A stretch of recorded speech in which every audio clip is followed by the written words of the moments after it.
Welcome back to Fast Market, everyone. Kevin Hinks back for our cash tag segment. I'd like to bring in the co-founder of LikeFolio.com, Mr. Andy Swan, to the show. And Andy, my favorite LikeFolio segments are the ones where it's your idea and you're bringing your strongest data into this show. And today we're going to look at Starbucks as it compares to Dutch Brothers Coffee. Now, we're coming up on the 1-year anniversary of Brian Niccol being hired. The stock's up about 20% off the low, for the year, as you know, over the last 12 months. But Andy, you have data comparing these two companies, and this is David and Goliath, Andy. This is big versus little. But you know why David and Goliath? It's a classic story, not because Goliath won, Andy.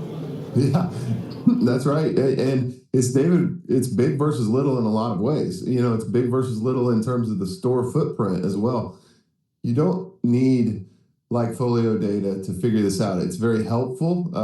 We can see very clearly when we look at our data, the web visits data, the app data that, Dutch Bros is surging. Even Scooters Coffee is surging, while Starbucks is falling off in terms of the visitors and the usage of the apps and the websites. And it just tells us that there's a big shift going on from big to small, and it's company size, it's store footprint size. You can see this yourself just sitting in a parking lot watching the drive-throughs of a Dutch Bros or a Scooters versus a Starbucks. I remember a few years ago, 5-6 years ago, you could sit in a Starbucks parking lot and watch, and cars would be wrapped around the building from 7 a.m. till about 10:30 a.m. Nonstop every day of the week. And that's not the case anymore. And instead, a lot of that traffic has gone to these smaller, faster, more nimble concepts that take up a lot less space. They take less employees to run, and they're able to offer pretty much the same core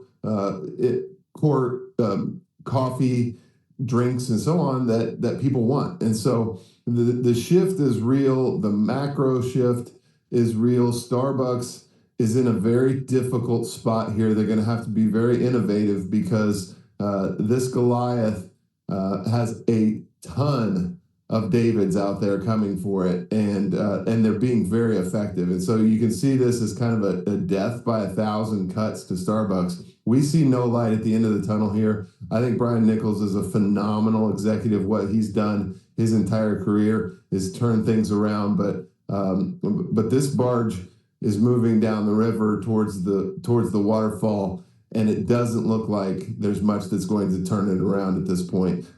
All of our data says that they're losing to this competitive onslaught that's coming at them from all angles. Andy, you're talking 32,000 franchises in 80 countries versus 1,000 in 18 states. So yeah, you are talking embryo, right, in terms of change. But there's also this comparison. We make it a lot on this show, right? We do it with Nike and Hoka, or Nike and On Holdings. We do it with McDonald's. It feels like, here's my thought, Andy. You tell me if I'm wrong. This feels like more of a McDonald's, Chick-fil-A kind of thing, because what I read about this company is their staff are bubbly and friendly, and you're getting that Chick-fil-A feel when you go there, where Starbucks is cordial and they're on to the next person and they do their job, but it's a different experience at Dutch Brothers, Andy. Yeah, it definitely is. I think that the consumer happiness levels at Dutch Brothers are very high. I'm not going to say that they're Chick-fil-A high, but they're very high. And, a lot of times at Starbucks, the consistency's gone away is the one thing I will say.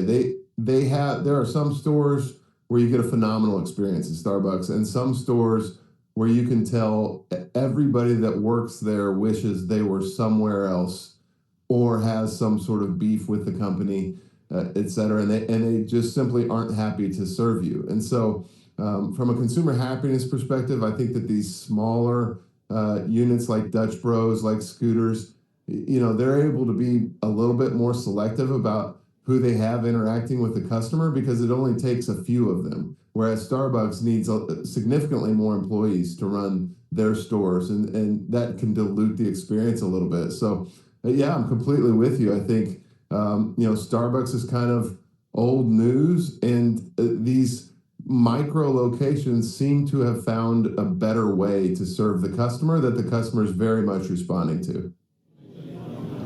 Andy, finally, it's not a price thing, right? The prices are relatively close. They've got one or two that are higher, one or two that are lower. Comparing these, it doesn't seem to be service, although they do give a slight edge to Dutch Brothers in type of service. What is it, Andy? Is it new? Is it just something new, like Hoka and On Holdings are newer? Is it? And what does your data say about why people are choosing? Or is it just, hey, let's give these guys a shot? I mean, even the size of the company, Andy, 1.1 billion share float in Starbucks, and basically 100 million, in Dutch Brothers. It's like a 10x difference between these companies. Yet, a lot of data, your data, other data, say that Dutch Brothers is slowly but surely winning this battle. Your final thoughts, Andy? Yeah, Dutch Brothers is winning this battle because people are open to a choice. We used to say Starbucks had a lot of pricing power, that people were addicted to the product, and that Starbucks could pass through any cost, whether it was health insurance for employees, input costs from coffee, et cetera. They could pass through all of that to their customers and keep their margins.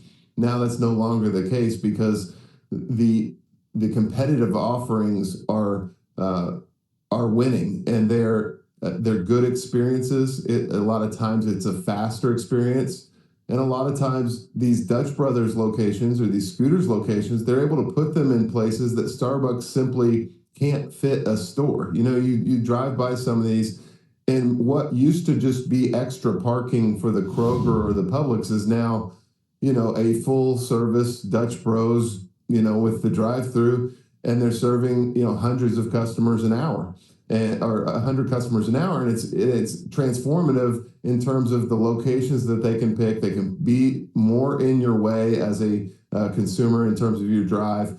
And so I think they're winning from multiple angles, and they're doing a really good job. So I don't expect them to stay, 1/10 the size of Starbucks for very long. I think this is, one of those clear shifts in consumer behavior away from, the big company that's dominated the space for decades towards the newer kind of upstart with a different vibe and a more nimble approach. And we've seen it, a million times. It's Netflix eventually takes on Blockbuster. They were 1/10 the size of Blockbuster at one point, and now Blockbuster's gone and Netflix dominates. This is the way of the business cycle. This is the way of the world. And it's exciting to watch in real time when we've got access to the data that proves it out each and every month. 1,000 stores in 18 states, Andy. 32 more to go. We appreciate you coming on and giving us the LikeFolio data, Andy. Have a great weekend. All right, now, let's get to our trade.